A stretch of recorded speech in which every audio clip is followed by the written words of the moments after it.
তাদেরকে বলবো, প্রতিটা মসজিদে সুদখোর ঘুষখোর পাপ আর অন্যায় জগতে নেতৃত্ব দানকারী লোকদের বিপরীতে আল্লাহওয়ালা পরহেজগার লোকদেরকে মসজিদে রাখতে হবে। মসজিদ থেকে সমাজ পরিবর্তনে ভূমিকা রাখতে হবে। এখন হুজুর যদি বলে আল্লাহর আইনে মসজিদ যেমন চলবে, আল্লাহর আইনে সমাজ চলবে, রাষ্ট্র চলবে, মুখ বেজার। এখন কারো যদি মুখ বেজার হয়, আল্লাহর আইনের বিরুদ্ধে যে দাঁড়ায়, সে সরাসরি আল্লাহর সাথে বিদ্রোহ ঘোষণা করে, সে কবিরা গুনাহে লিপ্ত হয়ে যায়। জমিন কার? জোরে বলতে হবে, জমিন কার? এই জমিনে আইন চলবে আপনার বাপের, আপনার স্বামীর, আপনার চাচার, তাই না? কথা বলছেন না কেন? জমিন কার? আলা, সাবধান, লাহুল খালকু, সৃষ্টি যার, ওয়াল আমর, আইন, হুকুমত, বিধান চলবে তো। বিসমিল্লাহির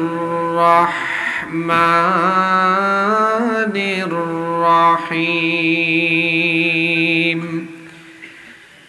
ইন তাজতানিবু কাবাইরা মা তুনহাউনা আনহু নুকাফির আনকুম সাইয়্যাতিকুম ওয়া নুদখিলকুম মুদখালান কারীমা।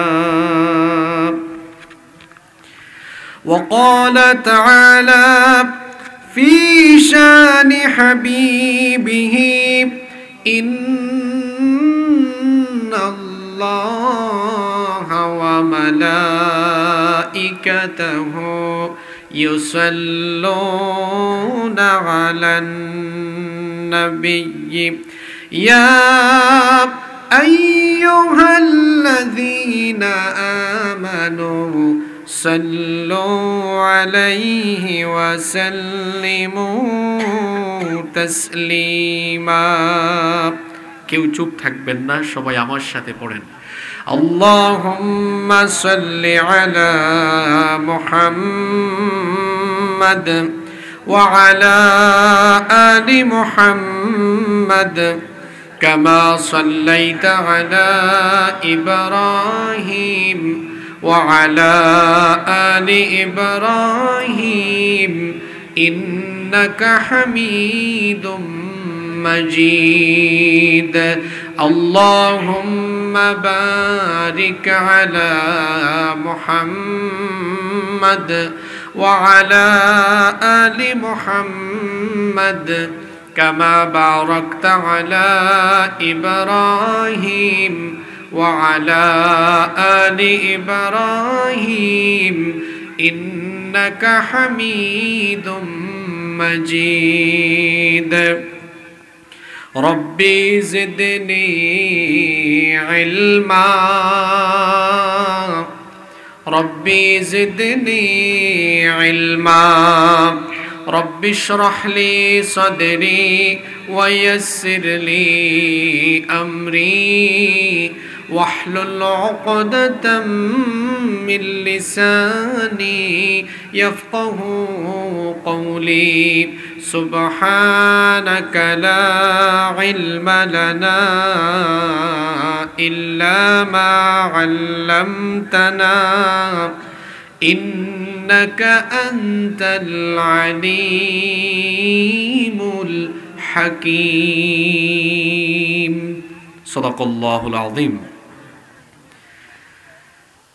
তুমি মিসওয়াক করা ফজিলত জানো,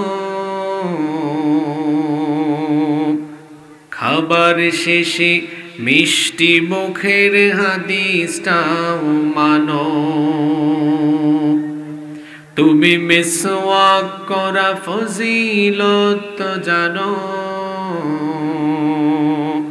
খাবার শেষে মিষ্টি মুখের হাদিসটাও মানো। শুধু হক কথাটা উচ্চ স্বরে বলতে পারো না, অন্যায় দেখে বারুদ হয়ে জ্বলতে পারো না।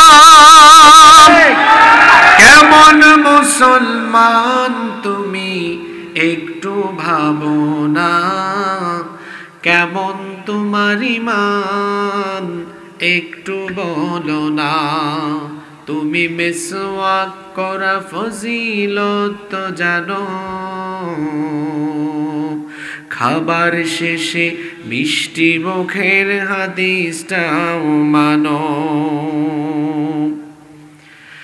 তুমি যে কালিমার দাওয়াত দিলে বুকেতে নেই তুলে, দেখো সেই কালিমার দাওয়াত দিয়ে কত জনাজ জেলে। তুমি যে কোরআনের ওয়াজ করলে হাদিয়া তোহফা মিলে, দেখো সেই কিতাবের ব্যাখ্যা লিখে কেউ ফাঁসিতে ঝোলে। তুমি দুনিয়ার মোহে জীবনের মায়া ছাড়তে পারো না, তুমি দুনিয়ার মোহে জীবনের মায়া ছাড়তে পারো না। প্রভুর রাগে প্রাণ বিলিয়ে দিতে জানো না, কেমন মুসলমান তুমি একটু ভাবো না, কেমন তোমার ঈমান একটু বলো না। তুমি মিসওয়াক করা ফজিলত তো জানো,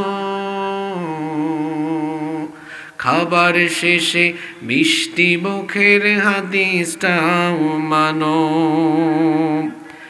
যারা দিবস জামি যায় লড়ে যায় দিন কায়েমের তরে, তুমি তাদের কেউ জঙ্গি বলো বাতিলের সুর ধরে। ফতোয়া দিয়ে উম্মার মাঝে বিভক্তি শুধু বাড়াও, নিজেকে ভাবো হক বাকিরা ভুলেই নীতিটা ছড়াও। তুমি ভাঙনের খেলা খেলতে জানো গড়তে জানো না, তুমি ভাঙনের খেলা খেলতে জানো গড়তে জানো না।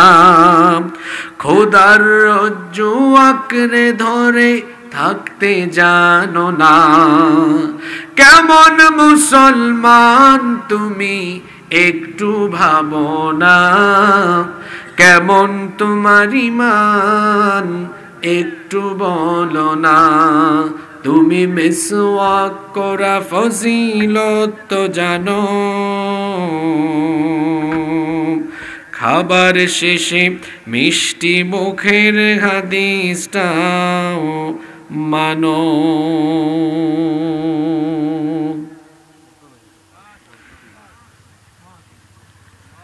বাংলাদেশের ঐতিহ্যবাহী সুনামগঞ্জ জেলার দোয়ারাবাজার উপজেলায় অবস্থিত ছায়ানীর যুব সমাজ কল্যাণ সংস্থা বক্তারপুর, নাম তো বড় সুন্দর। বক্তারপুরে বক্তার সংখ্যা কেমন? হ্যাঁ, অনেক বেশি নাকি? তো বক্তারপুরে তো বক্তা থাকার কথা, বাহির থেকে আনবেন কেন? নাকি বক্তারপুরের বক্তারা বাহিরে যায়? হয়তো কোনো এক সময় ছিল, তাই না? ছায়ানীর যুব সমাজ কল্যাণ সংস্থা বক্তারপুর নয়াগাঁও এর উদ্যোগে আয়োজিত আজকের এই ওয়াজ মাহফিলের সমাপনী অধিবেশনের মোহতারাম শ্রদ্ধাভাজন সভাপতি, বিশিষ্ট সমাজসেবক এবং এই এলাকার প্রবীণ মুরব্বী সকলের শ্রদ্ধাভাজন জনাব হারুনুর রশিদ সাহেব, এর আগের সেশনে সভাপতিত্ব করেছেন জনাব নুরুল হক তালুকদার। আল্লাহ উভয় সভাপতি সাহেবকে দ্বীনের জন্য, কোরআনের জন্য কবুল করে নেন, আমরা বলি আমিন। আজকের মাহফিলে বক্তব্য রেখেছেন বিশিষ্ট আলেমে দ্বীন মাওলানা মুফতি ফারুক আহমেদ লস্কর, বক্তব্য রেখেছেন মাওলানা আব্বাস আল মাহমুদ, মাওলানা মুবারক আল মামুন মনসুরি, মাওলানা আক্তার হুসাইন জামালি, মাওলানা মুফতি সিরাজউদ্দিন, মাওলানা আব্দুল কাদির শামীম হাফিজাহুমুল্লাহ ওয়া রাআহুম। আল্লাহ তাআলা সকলকে হায়াতান তাইয়্যিবাহ সিহহাতান কুল্লিয়া দান করেন। আল্লাহ আমাদের সকলকে ইলমে আমলে তারাক্কি দান করেন, আমরা বলি আমিন। মাহফিলে এসেছেন অনেক মাদ্রাসার আমাদের শ্রদ্ধাভাজন আসাতিজায়ে কেরাম। আমি যাদের ছাত্র হতে পারলে নিজেকে সৌভাগ্যবান মনে করতাম, এরকম অসংখ্য উলামা মাশায়েখ আজকের মাহফিলে এসেছেন বিভিন্ন মসজিদের খুতাবা এবং আইম্মায়ে কেরাম, এসেছেন সম্মানিত ব্যবসায়ী বৃন্দ। আমার সামনে বসে আছেন পিতৃতুল্য সম্মানিত মুরব্বিয়ানে ইযম, যুগে যুগে আল্লাহর জমিনে আল্লাহর দ্বীন প্রতিষ্ঠায় যারা অগ্রসেনানীর ভূমিকা পালন করেছেন, আমার কলিজার টুকরা প্রিয় যুবক, তরুণ এবং ছাত্র ভাইয়েরা, পর্দার আড়াল থেকে শ্রবণরতা সম্মানিতা মা এবং বোনেরা, উপস্থিত মিডিয়ার প্রিয় কর্মী এবং সাংবাদিক ভাইয়েরা, এসেছেন সেই দোয়ারা বাজার থেকে আমাদের পুলিশ প্রশাসনের ভাইয়েরা, প্রিয় বক্তারপুর, বাংলা বাজার, দোয়ারা বাজার তথা আমার প্রিয় সুনামগঞ্জবাসী, আপনারা সবাই কেমন আছেন? মাশাআল্লাহ। আমাকে আপনারা জিজ্ঞেস করেছেন আলহামদুলিল্লাহ আলা কুল্লি হাল ওয়া ফি কুল্লি মাকান। আলহামদুলিল্লাহ, মহান রব আমাকেও ভালো রেখেছেন, আমাদের সবাইকে সুস্থতার সাথে বাঁচিয়ে রেখে আজকের এই সুন্দর বরকতময় নান্দনিক এবং জান্নাতি এই আয়োজনে আমাদেরকে শামিল হওয়ার তৌফিক যিনি দান করেছেন, গলার আওয়াজ বড় করে সবাই বলেন তো তিনি কে? সেই মহান রবের দরবারে হৃদয়ের সবটুকু ভালোবাসা, আবেগ, অনুভূতিকে উজাড় করে দিয়ে খুশি মনে প্রাণবন্ত আওয়াজে উচ্চ কণ্ঠে কালিমাতুশ শুকর আদায় করে আমরা সকলেই পড়ছি আলহামদুলিল্লাহ। আজকের মাহফিলে আসতে পেরে আমি অত্যন্ত আনন্দিত এই কারণে, এরকম দুর্গম এলাকায় রাতের বেলা অনেক বছর আগে একবার সফর করেছিলাম, সেই খাগড়াছড়িতে। আপনারা খাগড়াছড়ির নাম শুনেছেন? ওখানে কোনো বক্তা যায় না, ডাকাতি হয়, রাতে ব্যাক করাও যায় না। আমি গিয়ে বিপদেও পড়েছিলাম আসার সময়। তো সেনাবাহিনীর ভাইয়েরা রাস্তা আমাকে পার করে দিয়েছেন, নিরাপদ জায়গা পর্যন্ত সেনাবাহিনীর গাড়ি আমাদেরকে এনে দিয়েছিল। তো এখন তো আর নিরাপত্তা নিয়ে আমরা আসলে তেমন কোনো চিন্তা করি না, আগেও করতাম না। যখন বাংলাদেশ স্বৈরাচার দ্বারা নিয়ন্ত্রিত ছিল তখনও তো আমরা চুপচাপ ছিলাম না, আমরা কথা বলেছি, কারণ জুলুমের বিরুদ্ধে জালেমের সামনে কথা বলাও একটা জিহাদ। তো আজকে আনন্দিত এই কারণে, এ ধরনের দুর্গম এলাকায় আপনাদের সামনে এসে কথা বলতে পারা, এটা আমাদের জন্য আনন্দের। কারণ এখানে তো আমরা সব সময় আসতে পারি না, এখানে আসা দরকার। আর এই দুর্গম এলাকা দুর্গম হয়েছে, এখানে তো আপনাদের কোনো দোষ নেই। আমরা কপালপুরা, আমাদের ড্রাইভার ঠিকঠাক পাই নাই। যদি ড্রাইভার ঠিক থাকতো, ড্রাইভার ঠিক থাকলে যেমন গাড়ি সুন্দর চলে, তেমনি সমাজের ড্রাইভার সমাজ যারা পরিচালনা করেন তারা যদি জনদরদি হয়, এলাকার প্রতি দরদ থাকে, মানুষের প্রতি মমতা থাকে, ভালোবাসা থাকে, তাহলে কোনো এলাকা এমন অনুন্নত থাকতে পারে না। এজন্য আমি প্রায় সময় বলি, বাংলাদেশে সম্পদের অভাব নেই।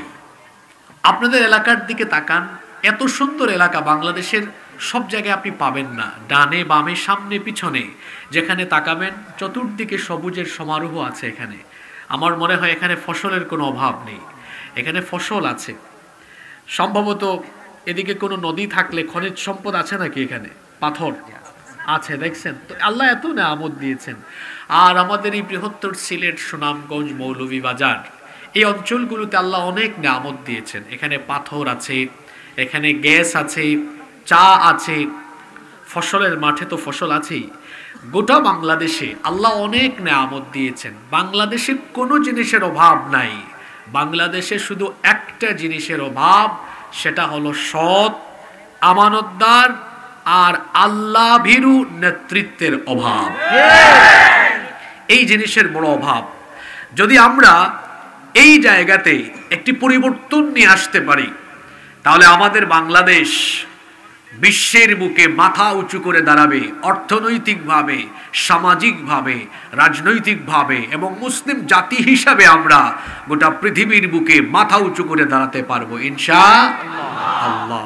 আমরা ৭১ সালে স্বাধীনতা পাওয়ার পরে আজ ২০২৪ পর্যন্ত ৫০ বছরের বেশি সময় ধরে আমার প্রিয় মাতৃভূমি বাংলাদেশ চোর ডাকাতদের দ্বারা আমার প্রিয় মাতৃভূমি নির্যাতিত।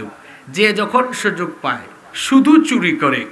আপনারা জানেন এই মুহূর্তে জাতির ঘাড়ে যেই পরিমাণ ঋণের বোঝা চাপিয়ে দেওয়া হয়েছে, তার চেয়ে বেশি পরিমাণ টাকা সম্পদ চুরি করে বিদেশে পাচার করা হয়েছে।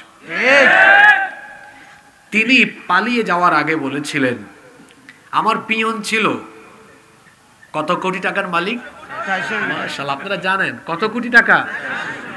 কি ছাড়া জানি চলে না? হেলিকপ্টার ছাড়া চলে না। এই বক্তব্য আপনি দিয়েছেন, এই কথা আপনি বলেছেন, এই কথা বলে আপনি প্রমাণ করেছেন আপনার চারপাশে যারা থাকতো এরা সব খ্যাতি সম্পন্ন কুখ্যাত চোর ডাকাত আপনি লালন পালন করেছেন। এত চোর ডাকাত কেন আপনার ডানে বামে থাকে? এজন্য তো আমরা বলি ভালো মানুষ পালায় না। এই নয়াগাঁও এলাকায় রাতের বেলা কোনো বাড়িতে চোর ঢুকেছে, বাড়িওয়ালা টের পেয়ে বলেছে চোর। পাশের বাড়ির আরেকজন আওয়াজ শুনেছে, সেও বলেছে চোর। এরকম একজন থেকে আরেকজন সাউন্ড একজন থেকে আরেকজনের কাছে ট্রান্সফার হতে হতে হতে হতে গিয়েছে মসজিদের মুয়াজ্জিন সাহেবের কানে। উনি ভাবলেন আমি আর খালি গলায় বলবো কেন, উনি মসজিদের মাইক বাজায় বলেছে চোর। তখন পুরা গ্রামের মানুষ বের হয়ে চিৎকার চেঁচামেচি সহ বের হয়েছে। আপনাদের কি মনে হয় মানুষের চিৎকার চেঁচামেচি শোনার পরে চোর বলবে আসেন, ওয়েলকাম, আমাকে ধরেন, না পালাবে? জোরে বলেন। গত 15 বছর আমরা আলেম ওলামারা কথা বলেছি, আপনাদের ঘুম ভাঙানোর চেষ্টা করেছি। অবশেষে শহীদ আবু সাইদ আর মুগ্ধ মুয়াজ্জিনের কামটা করেছে। মুয়াজ্জিনের কাম করে মানুষের ঘুম ভাঙিয়ে যখন দিয়েছে, ছাত্র জনতা ঐক্যবদ্ধ হয়ে যখন চোর ডাকাতদের বিরুদ্ধে একটি গণজোয়ার আরম্ভ করেছে, তখন এরা যে সত্যিকারের চোর আর ডাকাত তাদের কর্মকাণ্ডে প্রমাণ হয়েছে। জামাতের সাথে তারা পালিয়ে গিয়েছে। বলছিলাম এই দেশে সম্পদের কোনো অভাব নাই, শুধু কিসের অভাব? জোরে বলেন, কিসের অভাব? সৎ নেতৃত্বে একটা সমাজ, একটা রাষ্ট্র পরিবর্তন হতে পারে কি পারে না? এই কোরআন যার কাছে নাজিল হয়েছে রাহমাতাল লিল আলামিন মুহাম্মাদুর রাসূলুল্লাহ, বলেন আমার সাথে সাল্লাল্লাহু আলাইহি ওয়াসাল্লাম। এমন সময় আল্লাহ তাকে কিতাব দিয়েছেন যেই সময়ে ওই মানুষগুলো ছিল পৃথিবীর সবচেয়ে অসভ্য, সবচাইতে বর্বর। এরা কন্যা সন্তান জন্ম নিলেই জীবিত পুঁতে ফেলতো। এরা এত খারাপ ছিল, মদ আর নারী নিয়ে পড়ে থাকতো। চুরি ডাকাতি ছিনতাই রাহাজানি হত্যা লুটপাট এগুলো ছিল তাদের নিত্য নৈমিত্তিক অভ্যাস। আল্লাহ নবী এই কোরআন দিয়ে ব্যক্তি আর সমাজকে এমনভাবে বদলে দিলেন, কোরআনে কারীমের কারণে এমন একটি রাষ্ট্র তিনি উপহার দিলেন যেই সমাজের মানুষগুলি ছিল অন্যায় আর অপরাধ জগতের নেতৃত্বের মূল হুতা। কোরআনে কারীমের কাছে আসার পরে প্রত্যেকেই হয়ে গেল এক একজন আল্লাহওয়ালা, এক একজন হয়ে গেল জান্নাতি চরিত্রের অধিকারী। সুবহানাল্লাহ। এই বাংলাদেশে তো আমরা একটু আগেই সবাই বললেন আপনারা একটা জিনিসের অভাব, সেটা কিসের? ভালো মানুষের, সৎ মানুষের অভাব। এই সৎ নেতৃত্ব, আল্লাহ ভীরু নেতৃত্বের জন্য এই বাংলাদেশকে সুন্দর করে সাজাতে হলে এই বাংলাদেশে কোরআনের মাহফিলের পাশাপাশি কোরআনের পার্লামেন্ট গঠন করতে হবে। যদি কোরআনের পার্লামেন্ট গঠন করা যায় আর কোরআনওয়ালা লোকদেরকে এই নয়াগাঁও, দোয়ারা বাজার, ছাতক, সুনামগঞ্জ সহ এই 56,000 বর্গমাইল পরিচালনার দায়িত্ব যদি কোরআনওয়ালাদের হাতে সুপর্দ করা যায়, এই বাংলাদেশের ভাগ্যের পরিবর্তন হয়ে যাবে ইনশাআল্লাহ। এজন্য আগামীর বাংলাদেশ আমরা কোরআনের বাংলাদেশ, ইসলামের বাংলাদেশ হিসেবে গড়ে তুলব ইনশাআল্লাহ। সবাইকে কবুল করেন। সম্মানিত উপস্থিতি, বহু দূর থেকে আপনারাও এসেছেন, আমি জানি। অনেক মোটরসাইকেল দেখেছি। আমি অপ্রাসঙ্গিক কোনো কথা বলে সময় নষ্ট করব না। শেষ পর্যন্ত মোনাজাত পর্যন্ত আপনারা ধৈর্য ধারণ করে আমার সাথে থাকবেন তো? থাকবেন তো? আল্লাহ আমাদেরকে ধৈর্য ধারণ করে শোনার এবং আমলের নিয়তে প্রত্যেকটি কথা আল্লাহ তাআলা শোনার তৌফিক আমাদেরকে দান করেন। আমরা সবাই বলি আমিন। সম্মানিত উপস্থিতি, এই পৃথিবীতে আল্লাহ তাআলা আমাদেরকে পাঠিয়েছেন। আমরা এই পৃথিবীতে কি করব কি করব না, কি বলবো কি বলবো না, কি খাবো কি খাবো না, কোথায় যাব কোথায় যাব না, সবকিছুর সীমারেখা নির্ধারণ করে দিয়েছেন কে? আর এই সীমারেখা আল্লাহ নির্ধারণ করে দিয়েছেন একটি কিতাব নাজিল করে। সেই কিতাবের নাম হলো আল কোরআন। এই কোরআনের দেখানো পথ যারা মানবে না, এরা হলো সীমা লঙ্ঘনকারী, এরা হলো পাপী, এরা হলো গুনাহগার। মানুষ যত গুনাহ করে, এই গুনাহগুলো দুই ভাগে বিভক্ত। গুনাহ হলো দুই প্রকার। পুরুষোচিত কণ্ঠে জবাব দিয়ে বলেন তো গুনাহ কয় প্রকার? দুই প্রকার। নাম্বার 1, 1 নাম্বার কাবাইর, 2 নাম্বার সগাইর, কবিরা গুনাহ এবং সগীরা গুনাহ। গুনাহ কিন্তু গুনাই, সেটা বড় হোক আর ছোট হোক, গুনাহ গুনাই। তাহলে কবিরা আর সগীরা গুনাহের মধ্যে পার্থক্য কি? পার্থক্য হলো কবিরা গুনাহের কথা এবং কবিরা গুনাহের শাস্তির কথা স্পষ্টভাবে কোরআনে কারিমে উল্লেখ করা আছে। আর কবিরা গুনাহে লিপ্ত ব্যক্তির চূড়ান্ত শাস্তি হলো জাহান্নাম। কবিরা গুনাহ যে ব্যক্তি করে তার উপরে আল্লাহ, ফেরেশতা, এমনকি নবী রাসূল লানত করেছেন। এমনকি যে ব্যক্তি কবিরা গুনাহ করে সে ব্যক্তি ঈমান থেকে খারিজ হয়ে যায়। তাহলে বোঝা গেল কবিরা গুনাহ বড় মারাত্মক গুনাহ। আরো একটি কথা এখানে বলে রাখি, যে ব্যক্তি কবিরা গুনাহ করে সে যদি তওবা না করে, তওবা করার আগ পর্যন্ত কবিরা গুনাহে লিপ্ত থাকা অবস্থায় তার কোনো নেক আমল আল্লাহর দরবারে কবুল হবে না। যেমন মানুষ হত্যা করা, মানুষের হক মেরে খাওয়া, এটা কবিরা গুনাহ। কি গুনাহ? উদাহরণটা খেয়াল করেন। মানুষ হত্যা করা, মানুষের হক মেরে খাওয়া, এটা হলো কবিরা গুনাহ। এই ব্যক্তি কবিরা গুনাহ করে আজান হলে আবার নামাজেও যায়, হজের সময় আবার হজেও যায়, জিদ্দা বিমানবন্দরে নেমে তালবিয়াও পাঠ করে, লব্বাইক আল্লাহুম্মা লব্বাইক লব্বাইক লা শারীকা লাক লব্বাইক ইন্নাল হামদা ওয়ান নি'মাতা লাকা ওয়াল মুলক লা শারীকা লাক লব্বাইক আল্লাহুম্মা লব্বাইক। এই ব্যক্তি জিদ্দা বিমানবন্দরে ইহরামের কাপড় পরিধানরত অবস্থায় বলছে লব্বাইক, আল্লাহ আমি হাজির, আল্লাহুম্মা লব্বাইক, আমি হাজির। আল্লাহ তখন বলেন, তুই তো জনগণের মানুষের হক মেরে খেয়ে, মানুষের সম্পদ নষ্ট করে বিমানের টিকিট কেটে, সেই হারাম পয়সার ইহরামের কাপড় পরিধান করে তুই এখানে এসে বলছিস আল্লাহ আমি হাজির। তোর মতো গুনাহগার, মানুষের হক মেরে খাওয়া নাফরমানের উপস্থিতি আমি আল্লাহ গ্রহণ করলাম না। তাহলে বোঝা গেল কবিরা গুনাহে লিপ্ত থেকে যত ইবাদত করতে যান, এই ইবাদত কবুল হবে না ততক্ষণ তওবা করে আল্লাহর পথে ফিরে আসবেন না যতক্ষণ। কবিরা গুনাহ করে, মানুষ হত্যা করে, জনগণের পয়সায় কেনা গুলি জনগণের বুকের উপরে চালায়, আবার পার্লামেন্টে দাঁড়িয়ে বলে আমি ঘুম থেকে উঠে সবার আগে কি খুঁজি? আরেক কুতুব, আল্লাহর কুতুব, সে বলেছে আমি 70 রাকাত তাহাজ্জুদ পড়ি। কয় রাকাত পড়ে আল্লাহই জানে। হাসিয়েন না আপনারা। একদিকে এরা মানুষ হত্যা করে, অন্যদিকে নামাজ পড়ে, একদিকে এরা হারাম খায়, মানুষের হক মেরে খায়, অন্যদিকে হজও করে। যে ব্যক্তি মানুষের হক মেরে খায়, যে ব্যক্তি মানুষের রক্ত ঝরায়, মানুষ খুন করে, কিংবা যে কোনো কবিরা গুনাহ করে, ওই ব্যক্তির নামাজ, রোজা, হজ, যাকাত কোনো ইবাদত আল্লাহর দরবারে কবুল হয় না। তাহলে বোঝা গেল যে গুনাহে লিপ্ত থাকলে সব আমল বাতিল হবে, সেই গুনাহের নাম কি? জোরে বলতে হবে, সেই গুনাহের নাম কি?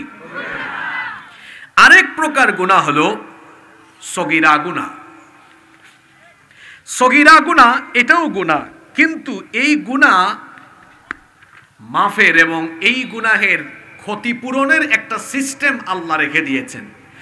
যদি কোনো ব্যক্তি কবিরা গুনাহ থেকে নিজেকে বাঁচাতে পারে আর শয়তানের ধোঁকায় যদি তার দ্বারা কোনো সগীরা গুনাহ হয়েও যায়, নেকামল করলে পরে নেকামলের মাধ্যমে আল্লাহ তার সগীরা গুনাহ মাফ করে দেন।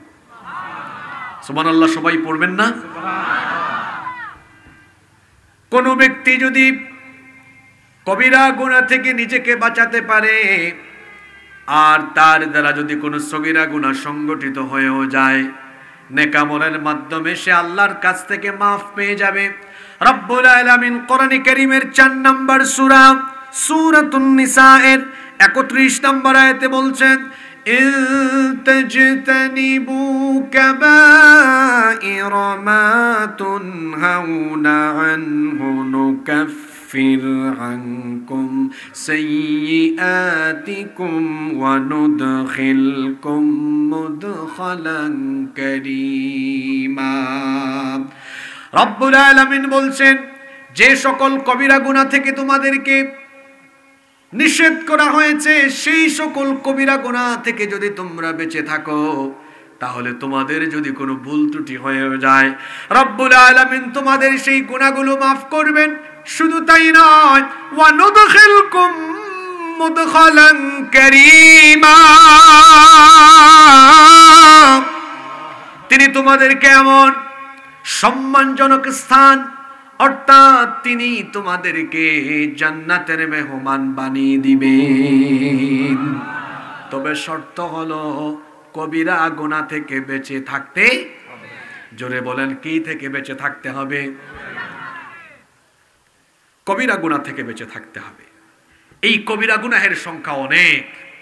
আজ আমি আপনাদের সামনে এমন 10টি কবিরা গুনাহর কথা তুলে ধরব, যে কবিরা গুনাহ আপনার দ্বারা, আপনার পরিবার, সমাজ এবং রাষ্ট্র দ্বারা প্রতিনিয়ত হর হামেশা এগুলো চলছে, ঘটছে, দেখছেন, আর নিজের অজান্তেই নিজেকে আপনি জাহান্নামের পথে এগিয়ে দিচ্ছেন। ইন্না লিল্লাহি ওয়া ইন্না ইলাইহি রাজিউন। তাহলে আমাদেরকে এই গাফলতি থেকে সতর্ক হওয়ার দরকার আছে না নাই?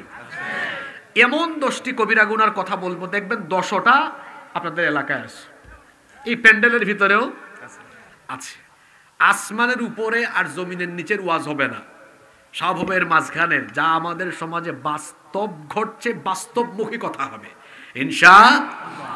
আপনারা মোনাজাত পর্যন্ত ধৈর্য ধারণ করে থাকবেন তো? নাম্বার 1, একটা বড় ধরনের মারাত্মক কবিরা গুনাহ হলো ফরজ নামাজ ত্যাগ করা। বলেন তো, কি বললাম? প্রতিদিন নামাজ ফরজ কয় ওয়াক্ত? সবাই বলেন, কয় ওয়াক্ত? 5 ওয়াক্ত। এই নামাজ 5 ওয়াক্ত আদায় করা, এটা নফল না ফরজ? জোরে বলতে হবে, নফল না ফরজ? আমরা সবাই হাসরের ময়দানে আল্লাহর সামনে দাঁড়াবো, এ ব্যাপারে কি আপনাদের কোনো সন্দেহ আছে? জোরে বলেন, কোনো সন্দেহ আছে?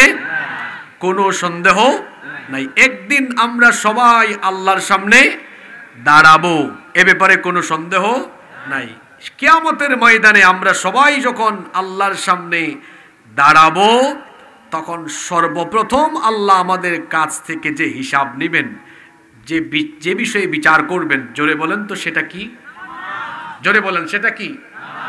বুখারী শরীফের হাদিস, আল্লাহর নবী বলেছেন, ইন্না আউওয়ালা মা ইউহাসাবু বিহিল আবদু ইয়াউমাল কিয়ামাতি মিন আমালিহি সালাতি। আল্লাহর নবী বলেছেন, নিশ্চয়ই কিয়ামতের ময়দানে বান্দার কাছ থেকে সর্বপ্রথম যে হিসেব চাওয়া হবে, সেটা হলো বান্দারে নামাজ নামাজ নামাজ ঠিক মতো আদায় করেছো কিনা। প্রতিদিন রব্বুল আলামিন আপনার আমার জন্য 5 ওয়াক্ত নামাজ ফরজ করে দিলেন। এত চমৎকার শিডিউল, 5 ওয়াক্ত নামাজের মাধ্যমে আমরা যেন আমাদের মালিকের সাথে কথা বলতে পারি, আমরা যেন তার কাছে চলে যেতে পারি। এজন্য আল্লাহ তাআলা 5 ওয়াক্ত সুন্দর একটা শিডিউল সেট আপ করে দিলেন। আল্লাহর নবী বলেছেন, বান্দা যখন নামাজে সাজদায় যায়, তখন সে আল্লাহর এতটা কাছে, এতটা নিকটে চলে যায়, তখন আল্লাহ আর বান্দার মাঝখানে কোনো পর্দা থাকে না, একদম আল্লাহর কাছাকাছি চলে যায়। আচ্ছা বলেন তো দেখি, আপনারা সবাই তো বেশ বুদ্ধিমান, আমাদের সবচেয়ে বড় দুশ্মন তার নাম কি?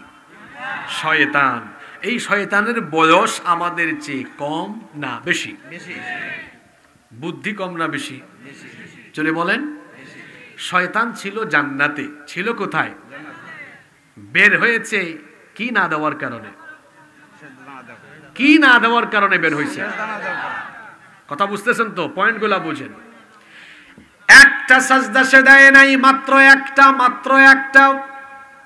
আল্লাহ বলেছিলেন ওয়াইদ কুলনা লিল মালাইকাতি ইসজুদু লিআদামা ফাসাজাদু ইল্লা ইবলিস। আর স্মরণ করো যখন তোমার প্রতিপালক ফেরেশতাদেরকে বললেন তোমরা আদমকে সাজদা দাও, সবাই সাজদা দিল, শুধু একজন দিল না। যে সাজদা দিল না তার নাম হলো ইবলিস। একটি সাজদা দিল না, তার কারণে তার 5টা ক্ষতি হলো। নাম্বার 1 আবা, সে অস্বীকার করে আল্লাহর অবাধ্য হলো। 2 নাম্বার ওয়াস্তাকবার, সে অহংকারী হলো। 3 নাম্বার ওয়াকানা মিনাল কাফিরিন, কাফির হয়ে গেল। 4 নাম্বার আল্লাহ বললেন তুই আর জান্নাতে থাকতে পারবি না, আমাকে যে আমার হুকুম যে মানে না সে আমার জান্নাতে থাকতে পারে না। ফাখরুজ মিনহা, এই জান্নাত থেকে বের হয়ে যা, কারণ ফা ইন্নাকা রাজিম, তুই আজ থেকে বিতাড়িত। ইবলিসের 4 নাম্বার ক্ষতি হলো, সাজদা না দিয়ে সে জান্নাত থেকে বিতাড়িত হয়ে গেল। 5 নাম্বার যে ক্ষতি হলো, আল্লাহর লানত, আল্লাহর তরফ থেকে অভিশাপ পেয়ে অভিশপ্ত হয়ে গেল। এক সাজদা না দিয়ে ইবলিসের ক্ষতি হলো কয়টা? আস্তে বলবেন না, জোরে বলেন কয়টা? 1 অবাধ্য, 2 অহংকারী, 3 কাফির, 4 হলো জান্নাত থেকে বিতাড়িত, 5 সে হলো অভিশপ্ত। সে মাত্র সাজদা দেয় নাই একটা, তার ক্ষতি যদি হয় 5টা। আমাদের 5 ওয়াক্ত শুধু ফরজ নামাজ হিসাব করে দেখেন সাজদা কয়টা? ফজরে হলো, শুধু যদি ফরজের আমি হিসাব করি, শুধু ফরজ হিসাব করলে সম্ভবত 34টা হবে। ফজরের নামাজে হলো 4টা, আমি শুধু ফরজ হিসাব করছি, অন্তত ফরজগুলো 4। আসরে আবার জোহরে হলো 8, 4 আর 8 হইল 12। আবার আসরে হলো 8, 20। মাগরিবে হলো 6, আবার হলো 26। এশায় হলো আরো 8, 34। আমি যদি শুধু ফরজ নামাজ হিসেব করি, প্রতিদিন আপনাকে সাজদা দিতে হবে আল্লাহকে মোট কয়টা?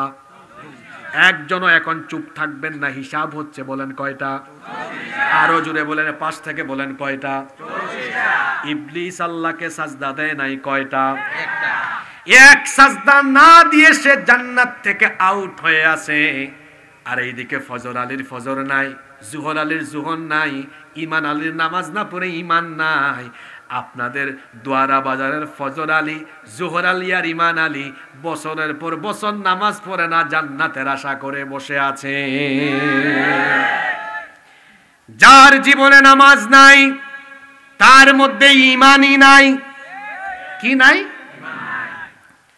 লা দীনা লিমান লা সালাতা লাহু, যার মধ্যে নামাজ নাই তার মধ্যে দ্বীন নাই। নামাজ হলো এমন একটা ইবাদত, মান আকামাস সালাতা ফাকাদ আকামাদ দ্বীন, যে ব্যক্তি নামাজ কায়েম করলো সে ব্যক্তি যেন আল্লাহর দ্বীনকে কায়েম করলো। আল্লাহু আকবার। এটি এমন একটা ইবাদত, আল্লাহর নবী বলেছেন বাইনাল আবদি ওয়া বাইনাল কুফরি তারকুস সালাহ, আল্লাহর বান্দা আর কাফিরের মধ্যে পার্থক্য হলো নামাজ ছেড়ে দেওয়া। আল্লাহর বান্দা কোনোদিনও নামাজ ছাড়তে পারে না। যে ব্যক্তির জীবনে নামাজ নাই তার ঈমান নাই, আর সে দাবি করে আছে হুজুর আমার ঈমান আছে, কারণ আমার নামই তো ঈমান আলী। দুঃখের ব্যাপার হলো আমার দেশে বেশিরভাগ মানুষের নামের সাথে কামের কোনো মিল নাই। বাবা নাম রেখেছে ফজর আলী, ফজর আলী কোনোদিনও ফজরের নামাজ পড়ে না, ঘুম থেকে উঠে সকাল 10টায়। বাবা নাম রেখেছে জোহর আলী, জোহর আলী জোহর পড়ে না, জোহরের সময় তামাশা করে। বাবা নাম রেখেছে রমজান আলী, এই রমজান আলী রমজান মাসে দুপুরবেলা গাঞ্জা টানে। বাবা নাম রেখেছে কুরবান আলী, সামর্থ্য আছে, কিপটা বেটা কুরবানি দেয় না। বাবা নাম রেখেছে ইমান আলী, ইমান আলীর জীবনের দিকে তাকালে দেখবেন শুধু বেঈমানি আর বেঈমানি। এই রকম করে আমাদের সমাজে অনেকের নাম আছে আব্দুল মোমেন, নাম হলো আব্দুল মোমেন, কিন্তু তার জীবনে মুমিনের কোনো আলামত পাওয়া যায় না। এই রকম করে যারা মুসলমানিত্বের পরিচয় ধারণ করে নামাজ আদায় করে না, আইডি কার্ডে তার নাম মুসলমান থাকলেও আল্লাহর খাতায় বেনামাজির নাম মুসলমান হিসাবে থাকবে না। আমি আসার আগে একটা ভয়াবহ অ্যাক্সিডেন্ট হয়েছে লামাকাজি ব্রিজে, আমাদের গাড়ির সামনে একদম ড্রাম ট্রাক মাথার উপরে উঠছে, থেতলে গেছে মাথা। ও মোটরসাইকেল, কেউ আসছেন নাকি? কেউ সিলেট থেকে? আপনি আসছেন না? দেখে আসছেন? আমাদের গাড়ির সামনে হয়েছে এটা, মোটরসাইকেলটা আমাদের সামনে ছিল, অ্যাক্সিডেন্ট হয়েছে আমাদের চোখের সামনে হয়ে গেল। মোটরসাইকেল দেখলাম অনেকে চালায় আসছেন। 5 তারিখের পর থেকে আপনার আবার বেশি স্বাধীনতা পেয়ে গেছে। মোটরসাইকেল এখন বাস, প্রাইভেট কার ওভারটেক করতে চায়। কি বলবেন দেখেন তো? গাড়ি যারা চালাবেন ডিজে স্টাইলে চালাইয়েন না, কিছুক্ষণ ডানে কাইত কিছুক্ষণ বামে কাইত, এরকম চালায় কি চালায় না? আমার যুবক ভাইদেরকে অনুরোধ করছি, ভাইয়েরা মোটরসাইকেল চালানোতে সাবধান থাকবেন। মোটরসাইকেল অ্যাক্সিডেন্ট বড় মারাত্মক, বেঁচে থাকলে প্রতিবন্ধী, আর মরে গেলে হাত একদিকে, পা একদিকে, মাথা একদিকে, অঙ্গ প্রত্যঙ্গ সব এক এক দিকে ছুটে যেতে থাকবে। আল্লাহ আমাদেরকে হেফাজত করেন। তো বলছিলাম, কোথাও যদি একটা অ্যাক্সিডেন্টে আল্লাহ না করুক 4-5 জনের মাথা থেতলে যায়, ডিএনএ পরীক্ষা ছাড়া, সাথে সাথে কি মাথা ছাড়া এই দেহ দেখে কোনো ব্যক্তির পরিচয় পাওয়া যায়? যদি বলেন পাওয়া যায়।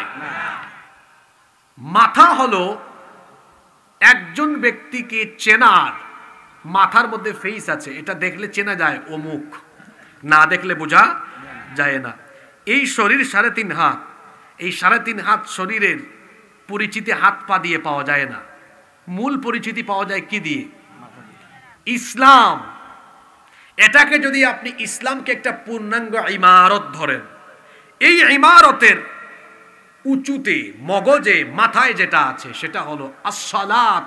আসসালাতু হিয়া রাসুল ইবাদাহ, নামাজ হলো ইবাদতের মাথা। যেমনি 3.5 হাত বডির মাথা হলো মূল, মাথা ছাড়া কারো পরিচয় পাওয়া যায় না, ঠিক তেমনি ইসলামের ইবাদতের সবচেয়ে গুরুত্বপূর্ণ ইবাদত, ইসলামের ইবাদতের মগজ এই নামাজ বাদ দিয়ে কোন ব্যক্তি নিজেকে পূর্ণাঙ্গ মুসলমান হিসাবে কশিনকালেও পরিচয় দিতে পারবে না। এই নামাজ কিভাবে যাচ্ছে? আমার জাতীয় কবি বলেছেন, জাতীয় কবিকে আমি বড় মহব্বত করি, এর কারণ তিনি এত চমৎকার চমৎকার লেখনী আমাদের জন্য দিয়ে গিয়েছেন। আল্লাহ আকবার। এই ব্যক্তির জন্য দোয়া করছি, আল্লাহ যেন এই দ্বীনের প্রতি ভালোবাসার কারণে তার কবরের আযাব মাফ করে দেন। কি সুন্দর লিখেছেন! এ যেন আমাদের সমাজের প্রাত্যহিক চিত্র তার লেখায় ফুটে উঠেছে। ঘুমাইয়া কাজা করেছ ফজর, তখনও জাগনি যখন জোহর, হেলায় খেলায় কেটেছে আসর, মাগরিবের ওই শুনিয়া যান, এখনো জামাতে হওরে শামিল, এখনো এর সাথে আছে স্থান, বাজিছে দামামা বাদ্রে আমামা, শির উঁচু করে মুসলমান, দাওয়াত এসেছে নয়া জামানার, ভাঙা কেল্লায় ওরে নিশান। কি সুন্দর কথা বলেছেন! এভাবেই তো ঘুমাইয়া ফজর যাচ্ছে। কেমন করে ঘুমাও তুমি, কেমন করে ঘুমাও তুমি, ফজর করে কাজা, এমন তো হতে পারে জোহরে জানাজা। হতে পারে কি পারে না? চোখেরই পলকে তুমি হতে পারো লাশ, চিরতরে বন্ধ হবে তোমারই নিঃশ্বাস, হবে এলান তোমারই নাম মসজিদের মাইকে, বাড়িওয়ালা নাই রে বাড়ি নাই রে দুনিয়াতে, বাড়িওয়ালা নাই রে বাড়ি নাই রে দুনিয়াতে, বাড়িওয়ালা নাই রে বাড়ি নাই রে দুনিয়াতে, বাড়িওয়ালা নাই রে বাড়ি নাই রে দুনিয়াতে, বাড়ি থাকবে, একদিন বাড়িওয়ালা। যুবক ভাইয়েরা, নামাজে যান না এখন আপনারা। এই যৌবনকাল হলো আল্লাহকে বেশি বেশি সাজদা দেওয়ার সময়, কারণ বুড়া কালে শরীর এমন পর্যায়ে চলে যেতে পারে, আফসোস করবেন চেয়ারে বসে বসে শুয়ে শুয়ে ইশারায় নামাজ পড়া লাগতে পারে, রুকুও দিতে পারবেন না, সাজদাও দিতে পারবেন না। মন চাইবে আরে যদি 30 বছর 25 বছরের জীবনে আবার ব্যাক করতে পারতাম, সাজদা দিতাম। এজন্য তো যৌবনকালের ইবাদত দামি। যারা যৌবনে এখন নামাজ আদায় করছে তারা কত সৌভাগ্যবান। হাসরের মাঠে আল্লাহ বলবেন, বক্তারপুর, নয়াগাঁও, বাংলা বাজার, দোয়ারা বাজারের যুবক ছেলেরা কোথায়, যাদের বয়স 25, 26, 30 বছর ছিল। ফেরেশতা বলবে, আল্লাহ এদেরকে দিয়ে আপনি কি করবেন? আল্লাহ বলবেন, কি করব বুঝো না? আজ হাসরের ময়দান, সূর্য মানুষের মাথার নিকটে, পায়ের তলা তামা হয়ে গিয়েছে, এখানে কোনো গাছপালা নাই। আমার যৌবন বয়সে ইবাদত করা বান্দাদের যেন কষ্ট না হয়, ডেকে আনো যৌবনের ইবাদত করা বান্দাদেরকে আমার আরশের ছায়ার নিচে রেখে দাও। সুবহানাল্লাহ। আমার এই দোয়ারা বাজার, বাংলা বাজারের যুবক ভাইরা কি আল্লাহর আরশের ছায়ার নিচে জায়গা পেতে চান কিনা? আজান হলে কোথায় যাব? সালাত কায়েম করো, সালাত কায়েম করো, হবে সম্মানী তুমি, হবে জান্নাতি তুমি, দেবে কাল হাসরে শীতল ছায়া আরশে আযীম। রব্বিয়াল আলা, রব্বিয়াল আযীম, রব্বিয়াল আলা, রব্বিয়াল আযীম। আজান হলেই আমরা যাব কোথায়? জোরে বলেন, আজান হলেই যাব কোথায়? ইসলামের সবচেয়ে বড় ইবাদতের নাম হলো ওয়াজ শোনা নফল, নামাজ আদায় করা। মনে রাখতে হবে, সবচাইতে বড় ইবাদত নামাজ।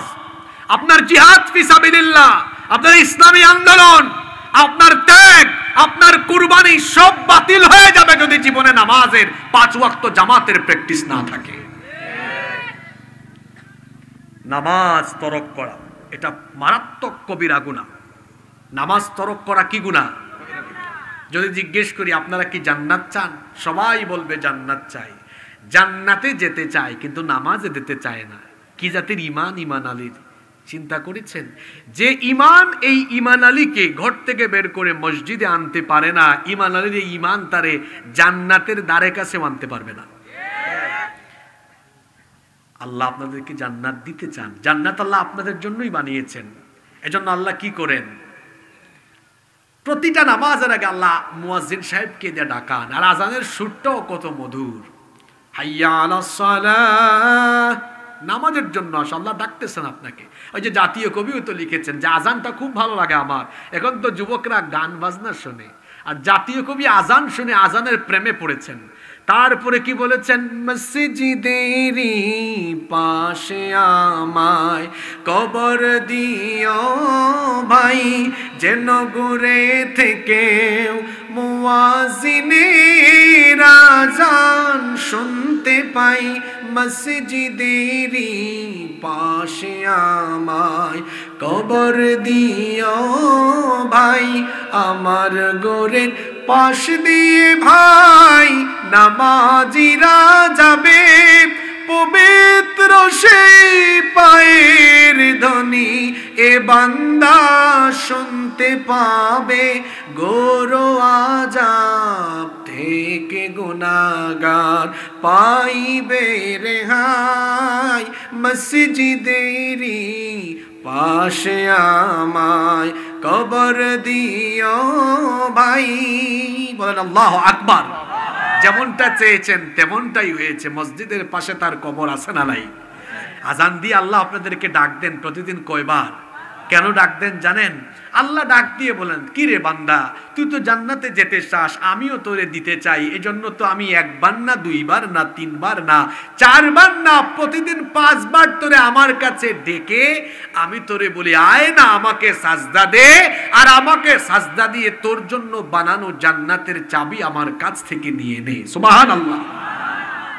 নামাজ হলো জান্নাতের চাবি, নামাজ হলো জান্নাতের চাবি। এই নামাজ আমরা ছাড়বো না। ওয়াদা করা যায়? ওয়াদা? কারা কারা রাজি হাত তুলেন? মাশাআল্লাহ, আল্লাহ সবাইকে কবুল করে। হাত নামান। তাহলে আজকে কয়টা কবিরা গুনার কথা বলবো নোট করতে হবে, যাতে বাড়িতে গিয়া শোনাইতে পারেন আজকে এই বিষয়ে ওয়াজ হয়েছে। 2, 1 নম্বর বললাম ফরজ নামাজ ত্যাগ করা কি গুনাহ? 2, এই কোরআনের বিধানের বিপক্ষে কাজ করা, বিপক্ষে অবস্থান করা, এটাও কবিরা গুনাহ।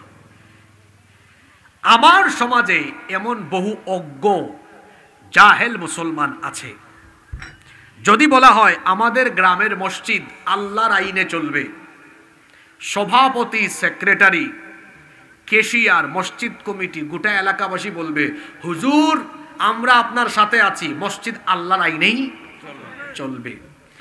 এর পরবর্তী পয়েন্টে হুজুর যদি বলেন আমি খুব খুশি হয়েছি, আমার মুসল্লিরা বড় সচেতন, আমরা চাই মসজিদ যেভাবে আল্লাহর আইনে চলবে, আমার সমাজ, আমার রাষ্ট্র, আমার রাষ্ট্রীয় কাঠামোর সবকিছু আল্লাহর আইনে চলবে। মুসল্লি বাদ দেন, যাকে সভাপতি বানানো হয়েছে, সেক্রেটারি, কোষাধ্যক্ষ বানানো হয়েছে, একটু আগেও যাদের চেহারার মধ্যে হাসি ছিল, এই কথা বলা মাত্রই দেখবেন তাদের চেহারা কালো এবং মলিন হয়ে গিয়েছে।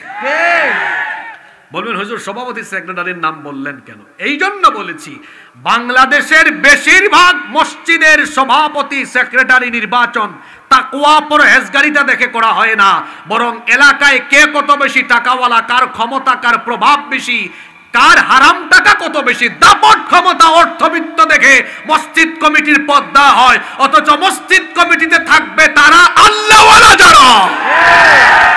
এখন আমাদের সমাজের মসজিদের সভাপতি, তিনি মসজিদের সভাপতি, এলাকায় বিশিষ্ট বড় সুদখোর, বিশিষ্ট ঘুষখোর, বিশিষ্ট চাঁদাবাজ, বিশিষ্ট দুর্নীতিবাজ, এরকম চোর, ডাকাত, সুদখোর, ঘুষখোর, অন্যায় আর পাপের জগতে নেতৃত্ব দানকারী লোকেরা মসজিদ কমিটির পদ দখল করে আছে বলে আমাদের দেশের বেশিরভাগ মসজিদ থেকে, মিম্বর থেকে হকের আওয়াজ উচ্চারিত হয় না। মাশাআল্লাহ, এরা বড় সচেতন। তাদেরকে বলবো প্রতিটা মসজিদে সুদখোর, ঘুষখোর, পাপ আর অন্যায় জগতে নেতৃত্ব দানকারী লোকদের বিপরীতে আল্লাহওয়ালা পরহেজগার লোকদেরকে মসজিদে রাখতে হবে। মসজিদ থেকে সমাজ পরিবর্তনে ভূমিকা রাখতে হবে। এখন হুজুর যদি বলে আল্লাহর আইনে মসজিদ যেমন চলবে, আল্লাহর আইনে সমাজ চলবে, রাষ্ট্র চলবে, মুখ বেজার। এখন কারো যদি মুখ বেজার হয়, আল্লাহর আইনের বিরুদ্ধে যে দাঁড়ায়, সে সরাসরি আল্লাহর সাথে বিদ্রোহ ঘোষণা করে, সে কবিরা গুনাহে লিপ্ত হয়ে যায়। জমিন কার? জোরে বলতে হবে, জমিন কার? এই জমিনে আইন চলবে আপনার বাপের, আপনার স্বামীর, আপনার চাচার, তাই না? কথা বলছেন না কেন? জমিন কার? আলা, সাবধান, লাহুল খালকু, সৃষ্টি যার, ওয়াল আমর, আইন, হুকুমত, বিধান চলবে তো। কথা কার? পৃথিবীতে আল্লাহ যত নবী রাসূল পাঠিয়েছেন, কোন নবী রাসূল কি তাদের বাপ, চাচা, তাদের গোষ্ঠী, তাদের বংশ অথবা নবীদের বানানো আইন কানুন সমাজে বাস্তবায়নের দাওয়াত দিয়েছেন? জোরে বলতে হবে। তারা কার আইন কায়েম করেছেন? আল্লাহ। আমার নবীকে আল্লাহ পৃথিবীতে কেন পাঠালেন? কোরআনে জবাব আছে না নাই? আছে। সূরা সাফে আল্লাহ বলছেন হুয়াল্লাযী আরসালা রাসূলাহু বিল হুদা ওয়া দীনিল হাক্কি লিইয়ুযহিরাহু আলাদ-দীনি কুল্লিহি ওয়ালাউ কারিহাল মুশরিকুন। তিনি হচ্ছেন সেই মহান সত্তা যিনি তার রাসূলকে হেদায়াত এবং দ্বীনে হক সহকারে পাঠিয়েছেন। কেন পাঠিয়েছেন? যাতে পৃথিবীতে মানুষের তৈরি করা যত মতাদর্শ আছে, যত বিধিবিধান আছে, মানুষের রচনা করা সকল আইন কানুন, বিধি বিধান, সকল আদর্শের শিকড়ের মূল উৎপাটন করে আল্লাহর জমিনে যেন তিনি আল্লাহর দ্বীনকে বিজয়ী করে আল্লাহর দ্বীন প্রতিষ্ঠা করতে পারেন। এই জন্য নবীকে যিনি পাঠিয়েছেন, জুড়ে বলেন তিনি কে?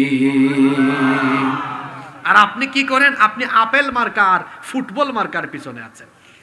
তারপরে কি বলে? আমার ভাই, তোমার ভাই, অমুক ভাই। এখন বলবেন হুজুরকে রাজনৈতিকবাদ শুরু করেছেন নাকি? কোরআন কি? রাজনীতি কি কোরআনের বাইরে? কথা বলছেন না কেন? তা আপনি আমার এই কথার জবাব দেন, পৃথিবীর কোন নবী আর কোন রাসূল, পৃথিবীর কোন নবী আর কোন রাসূল আল্লাহর আইন বাস্তবায়নের বিপরীতে কাজ করেছেন? পারলে একজন নবীর নাম আমারে বলেন। আছে? তা আপনি কোথায় আপেলের পিছনে যান আর ফুটবলের পিছনে যান? তারপরে কি বলেন? আমার ভাইয়ের চরিত্র ফুলের মতো পবিত্র, এ বেটা নামাজ পড়ে না এক ওয়াক্ত, গাঞ্জা খায় 5 ওয়াক্ত, শয়তানের ভক্ত, জাহান্নামের তক্ত। এমন ব্যক্তিকে নেতা বানিয়ে লিডার লিডার ডাকে আর সামনে পিছনে ঘুরে ওই বেটা বেনামাজি, ইসলাম বিরোধী, সে জানেও না তাকে চামচার মতো ব্যবহার করছে। অনেক যুবক তরুণরা সামনে পিছনে মোটরসাইকেল শোডাউন করে। আমিও যুবক, আপনারাও যুবক। যুবকদেরকে বলছি, আমার এই যৌবনের শক্তি সামর্থ্য কোন নেতার চামচামি করার জন্য দেওয়া হয় নাই। এই যৌবন দেওয়া হয়েছে, এই যৌবন দেওয়া হয়েছে, এই যৌবন দেওয়া হয়েছে আল্লাহর জমিনে আল্লাহর আইন বাস্তবায়নের জন্য। এই জন্য বাংলাদেশের যুবকরা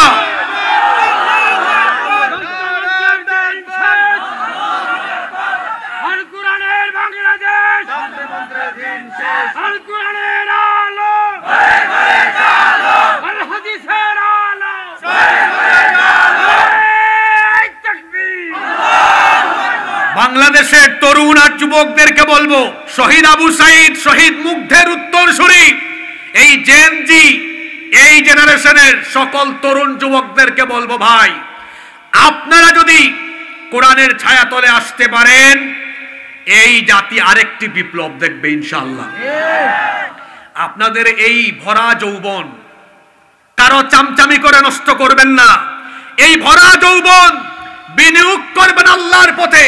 যদি আল্লাহর দেওয়া কোরআনে কারীম এই কিতাবের ছায়াতলে আপনারা আসতে পারেন, তাহলে কোরআনের পক্ষের এই গণজোয়ার বাংলাদেশের কোন কোরআন বিরোধীরা ঠেকাতে পারবে না। এজন্য আমি যুবকদেরকে তথাকথিত নেতা নেত্রী দলমত বাদ দিয়ে যুবকদেরকে আমি দাওয়াত দিব, এসো কোরআনের ছায়া তলে সমবেত হই, এসো কোরআনের ছায়া তলে সমবেত হই, এসো আল্লাহ ও রাসূলের অনুগত হই, এসো কোরআনের ছায়া তলে সমবেত হই, এসো কোরআনের ছায়া তলে সমবেত হই। বক্তব্য আরম্ভ করে আমার আস্থার ঠিকানা, আমার অভিভাবক, আমার শেষ ঠিকানা, হায় রে হায়, 2 মিনিট গুণগান শেষ। এই যৌবন কি দেওয়া হয়েছে আর একজনের গুণগান গাওয়ার জন্য? আমার ভরা যৌবনের সকল গলার আওয়াজ দিয়ে আমি আমার আল্লাহর গুণগান গাইব।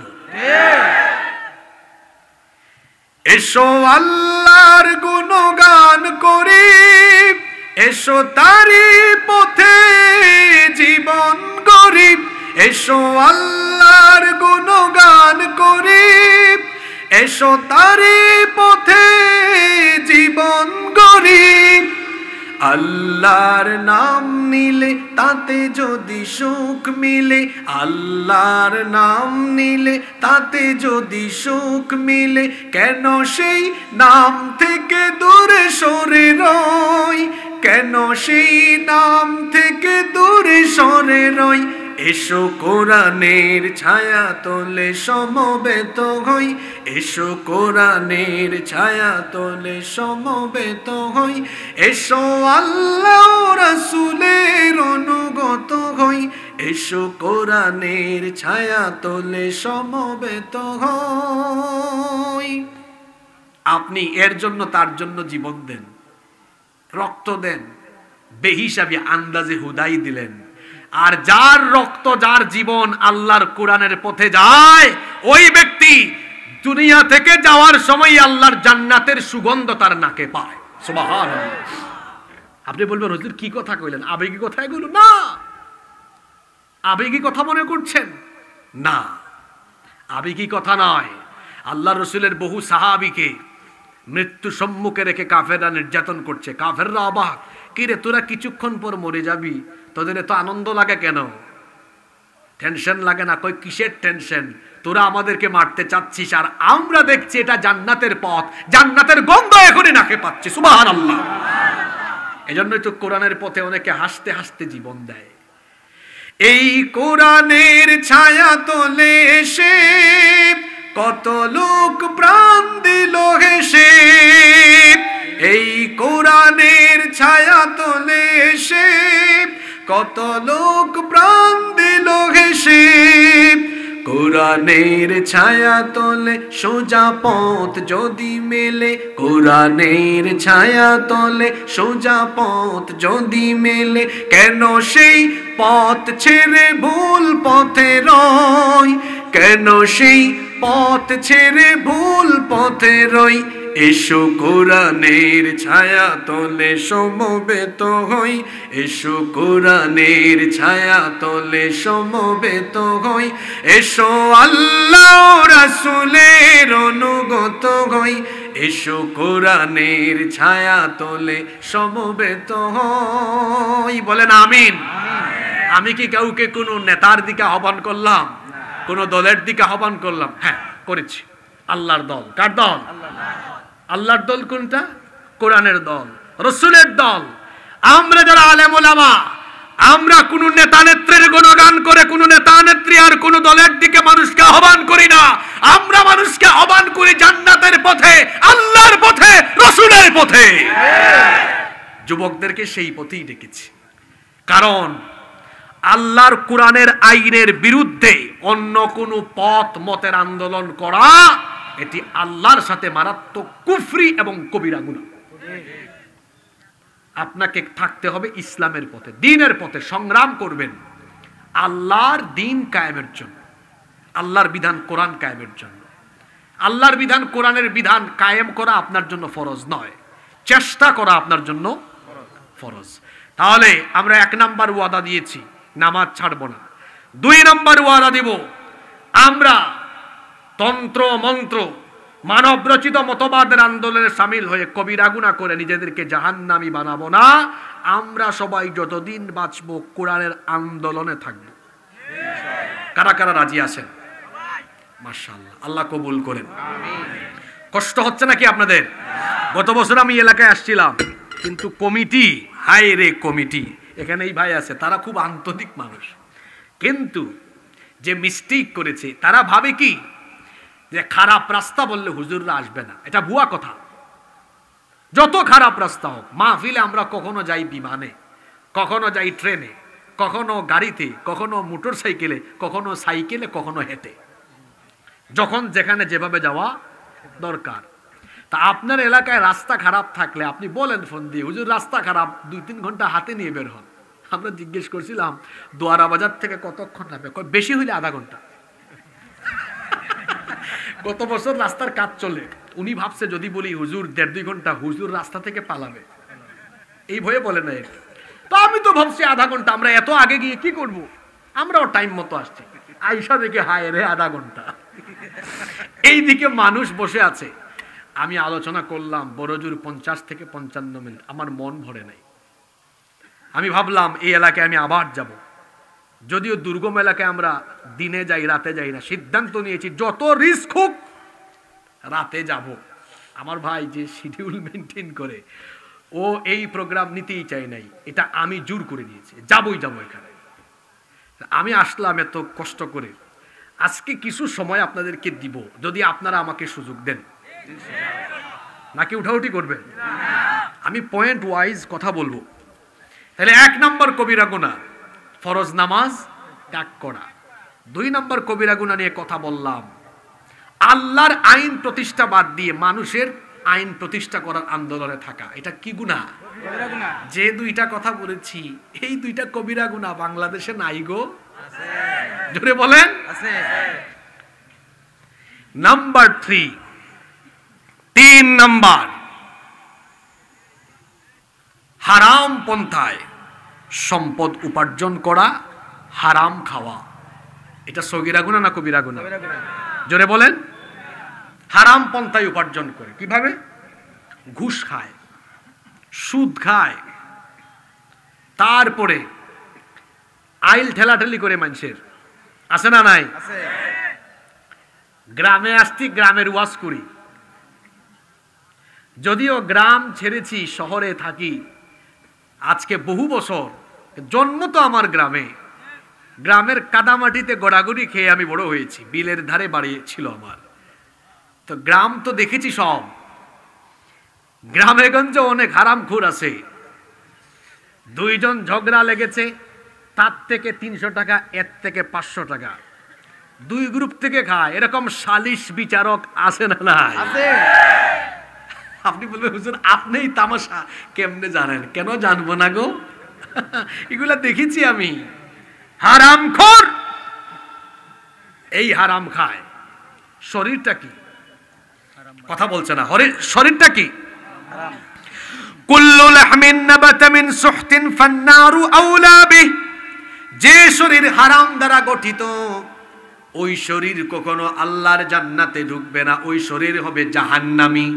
এই শরীর জাহান্নামের আগুনে জ্বলবে। কখনো আপনি অন্যায় পথে, হারাম পথে পয়সা কামাবেন না। এটা যিনি হারাম করে দিয়েছেন, গলার আওয়াজ বড় করে সবাই বলেন তিনি কে?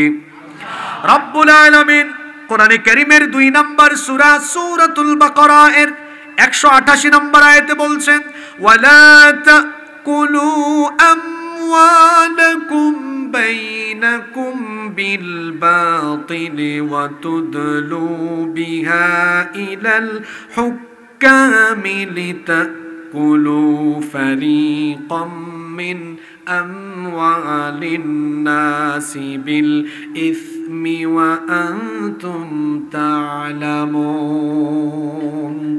আল্লাহ তাআলা বলছেন, তোমরা নিজেদের মধ্যে পরস্পরের ধন সম্পদ অন্যায়ভাবে গ্রাস করো না। অন্যায়ভাবে সম্পদ গ্রাস করে পেটের ভেতর ঢুকায় যারা, তাদের পেটে জাহান্নামের আগুন ঢুকায় তারা।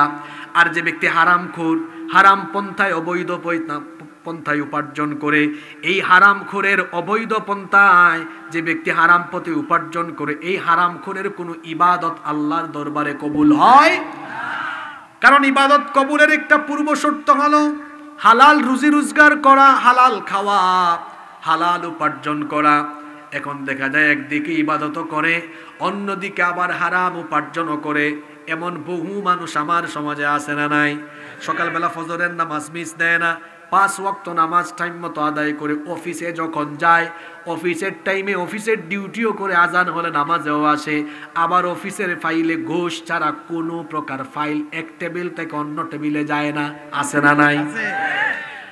যে ব্যক্তি যে কোনো পন্থায়, যে কোনো ভাবে অবৈধ পথে, হারাম পন্থায়, হারাম ভাবে উপার্জন করবে, এই ব্যক্তি কবিরা গুনাহে লিপ্ত হবে। তার কোনো ইবাদত আল্লাহর দরবারে কবুল হবে না। হালাল রুজি খাওয়া হলো ইবাদত কবুলের পূর্ব শর্ত। আমার আপনার নামাজ রোজা, আমার আপনার সকল ধরনের ইবাদত আল্লাহর কাছে কবুল হোক, এটা আমরা চাই কি চাই না? এই জন্য সবাইকে খেতে হবে হালাল না হারাম? 2 হাতে কামাই করে খেতে হবে। আল্লাহর নবী বলেছেন, যে ব্যক্তি 2 হাতে কামাই করে খায়, ওই ব্যক্তির রিজিকটা বড় পবিত্র। ব্যবসা করেন, চাকরি করেন, অথবা আপনি যে কোনো পেশায় নিজেকে সম্পৃক্ত করেন, 2 হাত দিয়ে কামাই করেন। 2 হাতে কামাই করে হালাল যে পয়সা উপার্জন করবেন, হালাল যদি অল্প হয়, এই অল্প হালালের ভেতরেও যিনি বরকত দিয়ে ভরে দিবেন, জোরে বলেন তিনি কে? মনে রাখবেন, হারামে কোনো আরাম পাওয়া যায় না। যারা হারাম পন্থায় সম্পদ উপার্জন করে, আপনারা সমাজে তাকিয়ে দেখবেন এই হারামখোরের সম্পদ টিকে না, সম্পদ এমনি ধ্বংস হয়ে যায়। হারামে কোনো আরাম পাওয়া যায় না, তার কঠিন কঠিন রোগ বালাই হয়। দেশে বিদেশে চিকিৎসা করে সকল হারাম সম্পদ নষ্ট হয়। তার বউ পরকিয়া করে, কিংবা তার সন্তান সন্ততি ছেলে মেয়ে দেখা যায় চোর ডাকাত, মাদকাসক্ত, সন্ত্রাস, লম্পট, বদমাশ হয়। অর্থাৎ আপনি হারাম পন্থায় উপার্জন করলে কোনো না কোনো গজব আপনার উপরে যিনি দিয়ে দিবেন তিনি কে? এজন্য হারাম খাওয়া যাবে না। রাজি আছেন সবাই? নাম্বার 4, 4 নম্বর মারাত্মক কবিরা গুনাহ হলো অন্যায়ভাবে রক্তপাত করা। অন্যায়ভাবে কি করা? রক্তপাত করা। অন্যায়ভাবে মানুষ হত্যা করা। অন্যায়ভাবে মানুষ হত্যা করা, এটা হলো আরেকটা মারাত্মক কবিরা গুনাহ। কিয়ামতের দিন বিচার হবে দুই প্রকারে, দুই ভাগে বিচার হবে। কয় ভাগে? একটা হচ্ছে হাক্কুল্লাহ, আল্লাহর হক, আর একটা হলো হাক্কুল ইবাদ, আল্লাহর হক আর বান্দার হক। নামাজ, রোজা, হজ, যাকাত আল্লাহর ইবাদতের সাথে সংশ্লিষ্ট সকল বিষয় হলো হাক্কুল্লাহ, আল্লাহর হক। হাক্কুল ইবাদ, বান্দার হক যে ব্যক্তি নষ্ট করবে, এটা তো বান্দার সাথে সম্পৃক্ত। বান্দা মাফ না করলে আল্লাহ তাকে মাফ। আপনারা ক্লান্ত হয়ে গেছেন নাকি? বোঝা যাচ্ছে তো ঝিমাইতেছেন। আল্লাহর নামে একটা তাকবীর দেন তো, নারায়ে তাকবীর। যুবকরা বুড়া মানুষের মতো দিলে হবে নাকি? নারায়ে তাকবীর, নারায়ে তাকবীর। ঘুমাই গেলে হবে?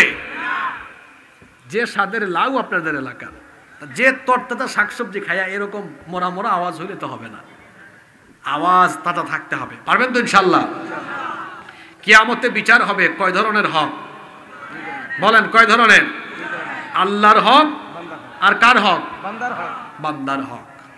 বান্দার হকের বিচার আরম্ভ হবে অন্যায়ভাবে রক্তপাত দিয়ে। কত মানুষের রক্ত আপনি জড়িয়েছেন, নিরপরাধীকে অপরাধী বানিয়ে কত মানুষ আপনি খুন করেছেন, তার হিসাব হবে, তার বিচার হবে। দুনিয়াতে আপনার ক্ষমতা ছিল, দাপট ছিল বলে কেউ আওয়াজ করে নাই। আপনি ক্ষমতার অপব্যবহার করে বহু মানুষকে আপনি অন্যায়ভাবে খুন করেছেন। এগুলোর বিচার দুনিয়াতে হইলেও হবে, আর না হইলেও আখিরাতে কিন্তু ঠিকই হবে। হবে কি হবে না? অন্যায়ভাবে আজকে মানুষ খুন করছে, ভাই ভাইকে খুন করে ফেলতেছে, আছে না এরকম? ভাই ভাইকে খুন করছে শুধু রাজনৈতিক মতাদর্শের ভিন্নতার কারণে। রাজনৈতিক মতাদর্শের ভিন্নতার কারণে দেখা যাচ্ছে প্রতিপক্ষকে নিরপরাধ থাকলেও অপরাধী বানিয়ে অন্যায়ভাবে হত্যা করছে। বাংলাদেশের নজির নাই? আছে। বাংলাদেশের নজির নাই? আছে। কোরআনের পাখি শহীদ আল্লামা দেলোয়ার হোসেন সাঈদী রাহিমাহুল্লাহ নওয়ারাল্লাহু মারকাদাহু ওয়া জাআলাল জান্নাতা মাথওয়াহু, বলেন আমিন। তাকে কি করা হলো? যুদ্ধাপরাধ, মানবতা বিরোধী মিথ্যা নাটক মঞ্চস্থ করে অন্যায়ভাবে তাকে ফাঁসির রায় দিয়ে হত্যা করার চেষ্টা করা হলো। জনরোষের মুখে ফাঁসির আদেশ স্থগিত করে অন্যায়ভাবে তাকে কারাদণ্ড দিয়ে জেলখানার ভেতরে রাখা হলো। তারপরে চিকিৎসার নামে তারা তাকে বিষ প্রয়োগ করে নির্মমভাবে হত্যা করেছে। বাংলাদেশে 18 কোটি মুসলমান এই নির্মম হত্যাকাণ্ডের বিচার করেই ছাড়বে।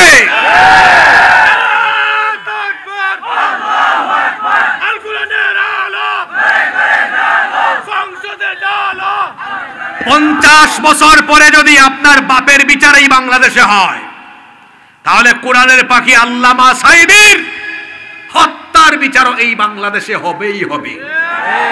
মাঝে মাঝে আমরা শুনি গো, আপনি চট করে ঢুকবেন, বেশ ভালো, এদেশের মানুষ আপনাকে ঝট করে ধরবে, কারণ বহু হিসাব বাকি আছে, বহু হিসাব। অন্যায়ভাবে মানুষ হত্যা করা, এদের হাতে কত মানুষের রক্তের দাগ লেগে আছে, আয়না ঘরে কত মানুষকে রেখেছে। এই সিলেটের এম ইলিয়াস আলীকে গুম করে মেরে ফেলেছে। আমি কি মিথ্যা বলেছি? কি অপরাধ?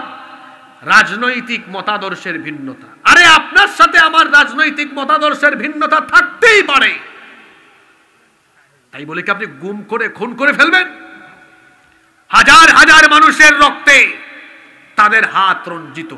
অন্যায়ভাবে নিরপরাধ মানুষ হত্যা করা, জোরে বলেন, এটা কি গুনাহ?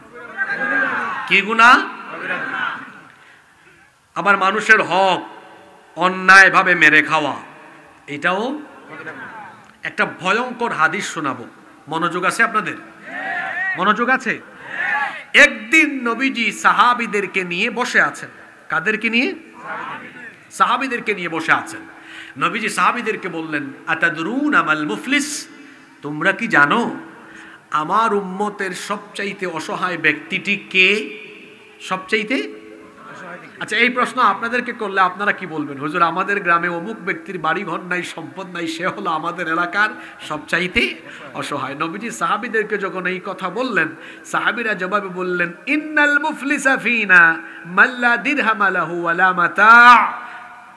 আমাদের মধ্যে যার দিরহাম নাই, টাকা পয়সা নাই, মাতা দুনিয়ার ভোগ্য সামগ্রী, বাড়িঘর সম্পদ নাই, সেই সবচেয়ে বড় অসহায়। আপনাদের দৃষ্টিতে জবাব ঠিক আছে না ভুল? হ্যাঁ ভুল, তাহলে ঠিক কোনটা? আল্লাহর নবী বললেন না, তোমাদের জবাব সঠিক হয়নি। সাহাবীরা বললেন তাহলে সঠিক জবাব কি? আমার দিকে তাকান, গুরুত্বপূর্ণ হাদিস চলে যাচ্ছে। এখানে একটা পোস্টার ছিল, এটা কোথায় চলে গেল? এটা খুঁজতেছি আমি। আল্লাহর নবী বললেন না, তোমাদের উত্তর ভুল। সাহাবীরা বললেন তাহলে সঠিক উত্তর কোনটা? আমার দিকে তাকান, পোস্টার এমনি এমনি নেই, কারণ আছে। নবীজি বললেন, শোনো, আমার উম্মতের অসহায় ব্যক্তিটি হলো সেই ব্যক্তি, কিয়ামতের ময়দানে অনেক ব্যক্তি আমলনামায় ভরা নেকি নিয়ে দাঁড়াবে, আমলনামায় ভরপুর। আমার হাতে একটা পোস্টার আপনারা দেখছেন, লিফলেট। এই পাশে লেখা আছে না? এই পাশে আছে একদম ব্ল্যাঙ্ক। এটা উদাহরণ দেওয়ার জন্য নিয়েছি। নবীজি বললেন একদম ভরপুর নেকি নিয়ে এই ব্যক্তি হাসরের ময়দানে দাঁড়াবে, কিন্তু কিছুক্ষণের মধ্যে তার সব আমল বরবাদ হয়ে যাবে। একদম আমলের খাতা কি হবে? শূন্য। কি হয়ে যাবে? সাহাবীরা অবাক, এটা কিভাবে সম্ভব? এত নেকি কোথায় চলে গেল তার? শুনতেছেন আপনারা? নবীজি বললেন এই ব্যক্তি আল্লাহর হকের ব্যাপারে সচেতন থাকলেও বান্দার হকের ব্যাপারে গাফেল। কিয়ামতে সে ভরপুর আমলনামা দেখে সে খুশি, আমি তো জান্নাতি, প্রস্তুতি নিবে। আল্লাহ বলবেন থাম, এই ব্যক্তি যত মানুষের হক নষ্ট করেছে আনো, এক পাশে দাঁড় করিয়ে দেওয়া হবে। কি তোমার কি সমস্যা? আল্লাহ আমার আপন ভাই, সে বড় ভাই ছোট ভাই বোনদের হক মেরে খায়, এই দোয়ারা বাজারে নাই। পিতামাতা সন্তানের হক নষ্ট করেছে, সন্তান পিতামাতার হক নষ্ট করেছে, স্বামী স্ত্রীর হক, স্ত্রী স্বামীর হক, প্রতিবেশী প্রতিবেশীর হক নষ্ট করেছে, আরেকজনের জায়গা জমির আইল ঠেলা ঠেলি কইরা 2 হাত 4 হাত 5 হাত 2 বিঘা 10 বিঘা দখল করেছে। এমন ভূমিদস্যু প্রতি এলাকায় আছে না নাই? চাঁদাবাজি টেন্ডারবাজি করেছে, মিথ্যা মামলা দিয়েছে, মিথ্যা রায় দিয়ে ফাঁসি দিয়েছে, 3 বছর 5 বছর বিনা অপরাধে জেল খাটিয়েছে। সব আল্লাহর হক না বান্দার হক? জোরে বলেন, সব কার হক?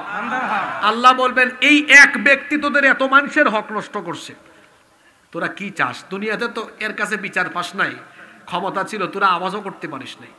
বল আজকে আমি বিচার করব, আজকে ক্ষতিপূরণ কি চাস? এই এলাকায় কোনো সালিশ বিচার বসলে ক্ষতিপূরণ হয়তো টাকা দিবে, পয়সা দিবে। কিয়ামতের ময়দানে টাকা পয়সার দরকার আছে? সম্পদের দরকার আছে? বাঁচার জন্য লাগবে কি? কি লাগবে? এরা বলবে আল্লাহ নেকামল দরকার, সে যে আমার হক নষ্ট করেছে এর বদলা হিসাবে তার আমল থেকে আমার নেকি ট্রান্সফার করো। আল্লাহ বলবেন দে। এই ব্যক্তি তার আমল নামা থেকে নেকামল দিতে দিতে দিতে দিতে দিতে দিতে দিতে দিতে বলেন আমল নামায় আমল, নেকামল। ওইদিকে পাওনাদারের লাইন এখনো, ওনারা যেমন দাঁড়ায় আছে ওই রকম পাওনাদার আরো। আল্লাহ নবী বললেন এইভাবে নামাজ রোজা হজ জাকাত কইরাও হাজী সাহেব আল হাজিমান আলী এত নেকামল নিয়ে উঠার পরও মানুষের হক মেরে খাওয়ার কারণে ক্ষতিগ্রস্ত ব্যক্তিদেরকে তার আমল ট্রান্সফার করে দিয়ে নিজে আমল শূন্য হয়ে যে ব্যক্তি জাহান্নামে যাবে, সে হলো আমার উম্মতের সবচেয়ে বড় অসহায়। কি বুঝলেন? কখনো কোনো ব্যক্তির হক নষ্ট করা, আপনি বড় ভাই ছোট ভাই বোনদের হক নষ্ট করবেন না, আপনি বাপ ছেলে মেয়ের হক নষ্ট করবেন না, প্রতিবেশীর হক নষ্ট করবেন না, আপনি জনপ্রতিনিধি খবরদার জনগণের 1 পয়সা মেরে খাবেন না, কিয়ামতে নইলে জালিমের কাতারে আপনাকে দাঁড়াতে হবে। আপনাদের মনে হয় বেশি কষ্ট হচ্ছে, আমি একেবারে অ্যাকুরেট টাইম বলে দিই, 25 মিনিট থাকতে পারবেন আমার সাথে? 25 বলছি, 25ই থাকবে, কেউ উঠবেন না তো? কয়টা কবিরা গুনাহ বললাম? একটু পেছনে ফিরে যাই। 1 নাম্বার বলেছি ফরজ নামাজ ত্যাগ করা, 2 নাম্বার কি বললাম? কোরআনের বিরুদ্ধে অবস্থান করা, 3 নাম্বার হারাম পন্থায় উপার্জন করা, 4 নাম্বার অন্যের হক মেরে খাওয়া, অন্যায়ভাবে মানুষকে ঠকানো, 5 জিনা ব্যভিচারের সাথে লিপ্ত হওয়া। আচ্ছা, আমি যতগুলা গুনার কথা বলছি এগুলা সমাজে আছে না নাই? 5, জিনা এবং ব্যভিচার। এই জিনা ব্যভিচারের সবচাইতে চমৎকার এবং আকর্ষণীয় উপাদানের নাম হলো মোবাইল। জোরে বলেন। 18, 20, 22 বছরের ছেলেদের চেহারার দিকে তাকালে আমার বড় মায়া লাগে। কেন? তার গালের 2 পাশের মাংস হাড্ডির চিপার ভিতরে ঢুকে গেছে, আছে না? তার পুরা চেহারা, পুরো ফেইসে ব্রণ, বিচি উঠে গিয়েছে, ফার্মের মুরগির মতো ঝিমাই ঝিমাই ঝিমাই ঝিমাই হাঁটে। আমি কি অবাস্তব কিছু বলছি নাকি? এর অবস্থা এমন কেন? এত কম বয়সী ছেলে। কারণ তুমি বিভিন্ন চিপায় চাপায় তোমার যৌবনকে নষ্ট করো। আকলমান কি ইশারা দিলে চলে, তাই না? এই অবস্থা কেন তোমার? তোমার যৌবন বয়সে তোমার চেহারায় যৌবনের লাবণ্য থাকার দরকার ছিল। তুমি তো রাত 4টা পর্যন্ত মোবাইলে তাহাজ্জুদ পড়ো। কিসে তাহাজ্জুদ পড়ো?